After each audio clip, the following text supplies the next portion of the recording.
Hi, welcome to the Recovery Daily Podcast. I'm your host, Rachel Abassi. I'm a grateful recovering alcoholic and stroke survivor. And today I wanted to talk about how things are falling into place. And I wanted to talk about, we listened to a meditation this morning on calm, and it was talking about listening to our inner teacher. And that really resonated with me as far as like what meditation does and what happens when we're able to clear the wreckage of our past, as we do in the sobriety program. But also in stroke recovery, clearing away those thoughts of what I wish would happen that are not going to happen, you know? So how to get quiet, how to um, increase my mind's clarity. So it's the what is it? It's not the daily reflection. It's the uh, thought for the day. That's what it is. Sorry. I appreciate your patience while I think of words. The thought for the day was talking about how things fall into place as if it's puzzle pieces that are slowly getting put together. And you know what I was thinking of, among several things? I was thinking of these games, video games where you're walking like Tomb Raider. I don't know if you've ever, I used to sit and watch my husband, not my current husband, but the kid's father. I used to sit and watch him play Tomb Raider for hours. I don't know. It was entertaining to me. Well, I was drinking back then too. So it was probably entertaining because I just sat there and drank as much as possible and zoned out. But there are different video games that have these like images where the character in the video game is running or walking forward. And as they walk, as they take the steps, I think this is also in Donkey Kong from the 80s, but as they take the steps, the path in front of them forms as they take their steps. And that is what my life feels like. That is what it has felt like as as I reflect back on my recovery from alcoholism, how I didn't know. It's almost like, yeah, I was just taking the step forward, trusting that the ground beneath me would appear when I took the step because I didn't know where I was going. So it's like the path was being actively created as I walked. And for me, that's what life has felt like ever since then. And it, when I was drinking, I did not trust. I was trying to go down a path that was already laid out. Um, but unfortunately, that path that is already laid out leads me to a place of sickness, a place where I can't grow. It's a place that's familiar. It's a place that's comfortable. Because if I allow the path to take me to a place that has already been created, that means I've already been there. It means I'm not reaching and trying out new things and creating growth in my life, paving the way. I when I was working, I was in marketing. I was the marketing director, and we were always trying to find like the perfect words to create the message that we were trying to say. And so I remember toying around with the idea of lots of companies say we're paving the way. We're um, innovative, and we're the what we're trying to articulate is that we're the first, we're the first ones to take the step in this direction. So, right now, I'm thinking of this imagery about taking a step forward and creating that path and having it appear under our feet as we walk. So I think it's a powerful image for me today. So I'll probably think on that a lot because I like to think. um, but it's really coming across as very powerful for me this morning. Um, the meditation was talking about listening to our inner teacher. And my sobriety program has taught me how to um, stay in today. And I'm not doing it perfectly every day, obviously, but it has taught me how to clean up. In order to stay in today, I had to clean up the wreckage of my past. I had to take action in order to get off of that path that's already been created. I had to catch up.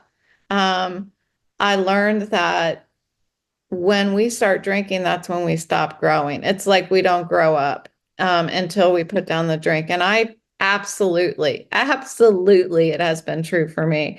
I felt like I had stopped growing up emotionally and mentally since I picked up a drink, which was before I was 16. And it has taken, relatively speaking, a very short period of time for me to grow up. And that also means to me that it took that time for me to catch up, for me to get my emotional self and my mental self and my spiritual self to catch up with my physical self. And once I was able to do that by working the steps, going to meetings, talking with my sponsor, just showing up for myself and taking action, I have been able to get here, to get to the present. It's like I was pulling myself out of the past into the present. And as I sit in the present, I learned that I should not regret the past, but I shouldn't shut the door on it either. I should, if I look back, um, look at those things as lessons. And they can only be lessons because I took action on them. Um, so I've learned how to, and will be learning for the rest of my life, how to stay in the present moment and understand that what I need is right here. And a lot of this is what I heard in the meditation this morning, that instead of wishing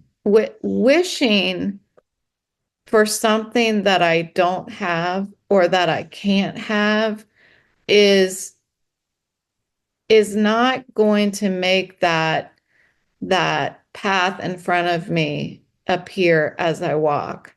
Um, I feel like for me, what's happening if I'm wishing for something that is not right here, right now, I'm standing still.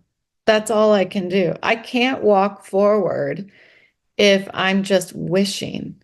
Either I'm walking, I'm acting, or I'm meditating. I'm getting silent and I'm improving my clarity around what is here right now. But that constant hamster that's running in that wheel in my mind, what did we call him? Herbie.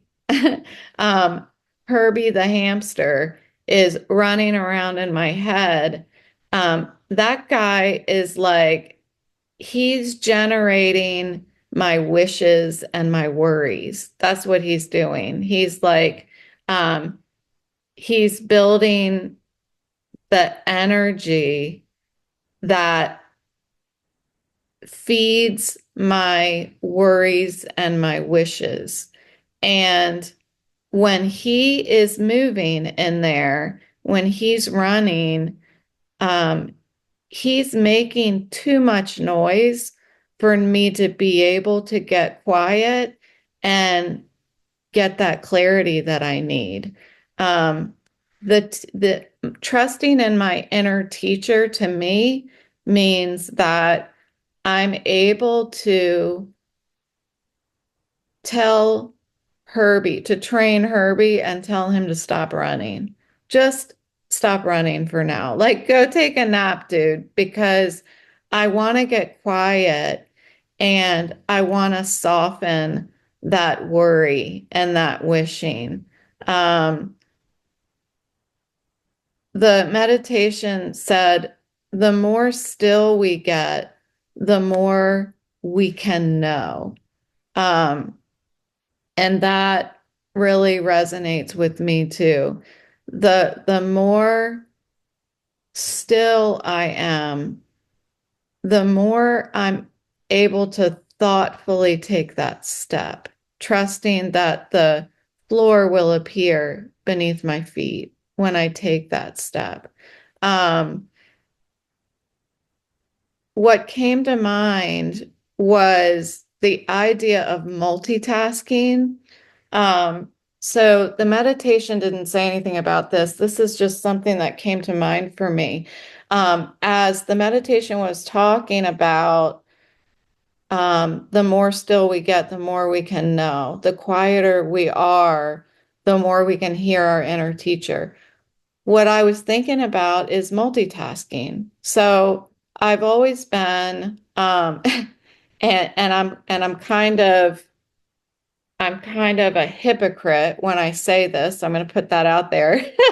But multitasking is not possible. We can only do one thing 100%. So I used to tell my staff this, even though I didn't listen to my own advice. We can only do one thing 100%. If we're multitasking, if we're doing two things, we're doing each of those two things at 50% because we all we have is 100%. We cannot dig deep and pull out 110%. We can't. Even though we say it like, good job, Bailey, you put in 110% in that soccer game. She didn't. She put in 100%, even though her 100% is impressive. We only have 100%. And the same is true with my mind. Um, and considering the fact this is even more real for me today with my cognitive disorder is that I I don't know my 100% today doesn't feel like the 100% that it did before my stroke. It just doesn't. And I haven't articulated that to anybody. When I give 100%, I cannot get to the heights that I got to before my stroke. And that has required a level of acceptance. And this is one of the big things that has been hard for me because I always classify myself as an overachiever and I talk about, well, you guys know, since I'm an overachiever, and me as an overachiever, feels a whole lot differently than it did back then. I can give 100%. I can try 100%, but I just can't reach the heights that I used to.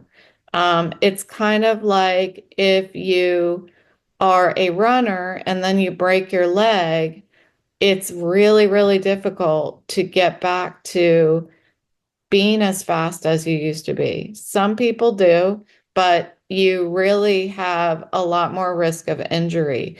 And that is me. I can give 100% and I could totally start whipping out my book a lot faster. But as soon as I try to do that, my 100% that I give is going to only result in about 60% of quality. I used to be able to give 100% and I felt like the quality, I'm not perfect, so I'm never going to say my quality was 100%, but I I don't want to put a number to it. Let's just say my quality was 90%, meaning that I'm never going to be perfect. Well, today when I give 100%, my quality may be 80% as compared to my 90% before my stroke. If I try to expose myself to the things that trigger my symptoms, my headache, my vision disorder, the blurriness, the dizziness, and all that stuff. If I do more than is advised because it triggers symptoms, my 100% will start showing up as 60% quality and then 50% quality. And then I start having increased pain. So that 50%, 40% of quality, that's when I start losing my train of thought, not being able to find words. My dizziness gets unbearable. So, like right now, I'm really enjoying recording these in the morning because I have a much easier time finding my words. I think because I'm more rested and I'm able to actually start a thought and then complete it. Of course, when as soon as I start, as soon as I start saying that, I have a hard time finding words. So I don't want to jinx myself again, but I think it's because the later in the day it gets, the more decreased the quality of my 100% shows itself. Um, so where am I going with this? Multitasking in our minds. Um, I'm getting my train of thought back. Sorry for the silence. Um, if I'm spending my energy worrying and wishing, I'm taking away from that 100%. Um, if I have a bad day and let's say I'm stressed out about something, there's only 50% of my brain that's available to make decisions. My quality of giving 100% goes down. So as loud as that hamster gets, as Herbie the hamster gets in my mind, um, the less quality, the less present I am. If he's loud, I can't be present. It's like he's running on the path that's already paved. He's keeping me in that direction. And if I can quiet him down, then I regain more of my mentality, more of my emotions, like all of it becomes more powerful. It's again, I keep thinking of these video games. It's like if I can get silent, that's when my power bar recharges. And that bar consists of my mental state of mind, my emotional state of mind, my spiritual state of mind. And honestly, my physical condition. All of it recharges when I get quiet. And um, every day is different. There are days that I wake up and I have clarity of mind. I don't have things that I'm worried about. That's what I call serenity. That's what serenity is for me. It's when everything is fine.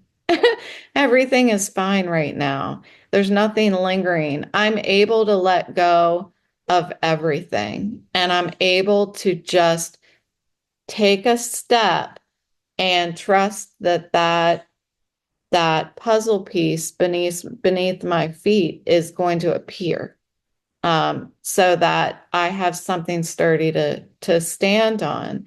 And I'm grateful that every day is different. I'm grateful that I don't have, and this sounds weird, pure serenity every day. Because if I did, I wouldn't grow. I wouldn't learn anything. I wouldn't be able to help my kids walk on their path if I just had, stayed still. If I just stayed still and I didn't walk forward myself. Um, because I was late to grow um, inwardly, it's even more important that I continue to walk forward today. Um, I have been gifted an opportunity to get still more often. Because of my stroke, I have been given more clarity. That's what I feel like today. And going back to that book we read this month, the author is encouraging us to think of ourselves as a whole and not let our disabilities, our deficits define who we are. Um, they become a part of who we are, but we are still able to create a whole new way of experiencing our lives. And this message today supports my belief that I can live a happier life post stroke than I did pre stroke. That is a goal of mine, is to find that space where the clarity is more clear than it was before my stroke.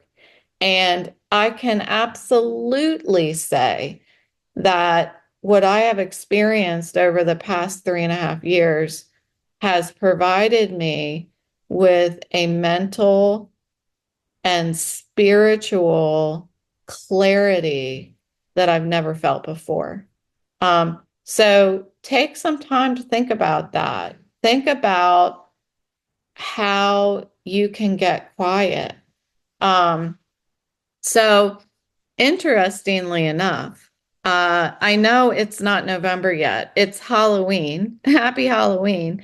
I came up with our listener challenge. And this listener challenge for November is I want to kind of play on the spirit of the season. So I know we've already done gratitude lists.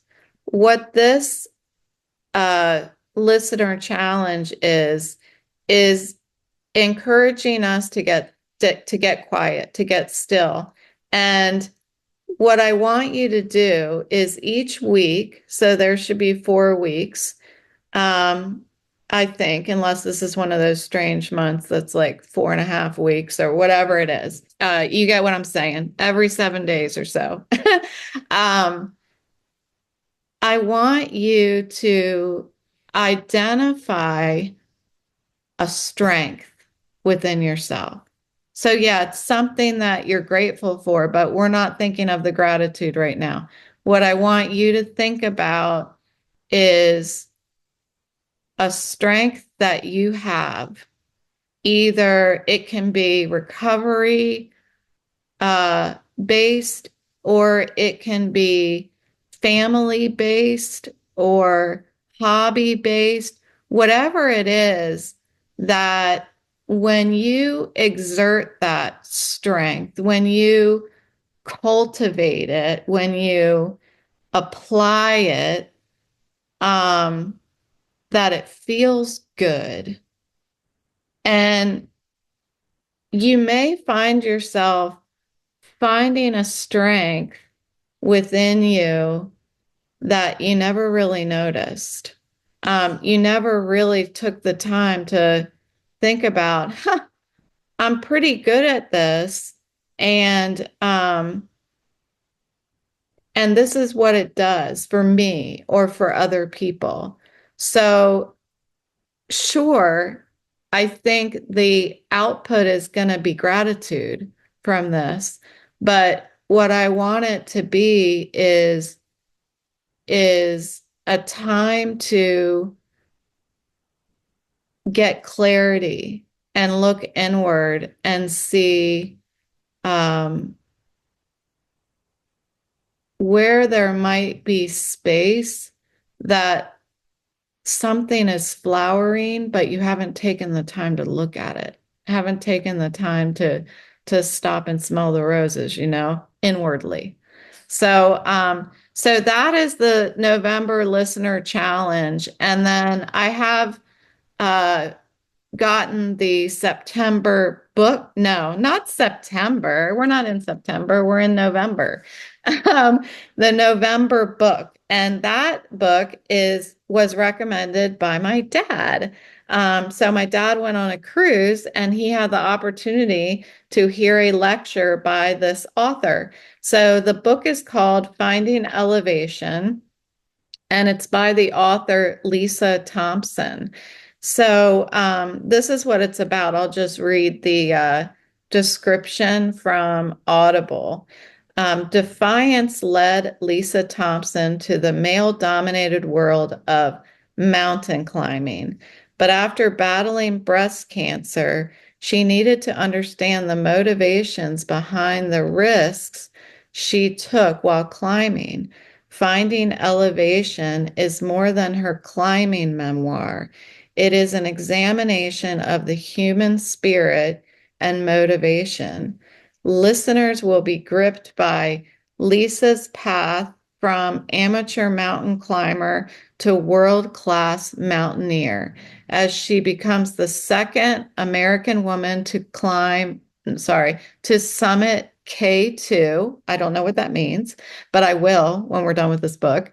Conquers the world's most dangerous mountains as she defines her own limits and she discovers what she's truly capable of. This inspirational book, in this inspirational book, listeners will be motivated by Lisa's story of heartbreak, resilience, and the discovery that we must define our own boundaries, find our own happiness, and face our fears head on. So that is the November book and listener challenge. And that's a wrap for today. I love recording in the morning. Thanks for listening, and I'll talk to you tomorrow.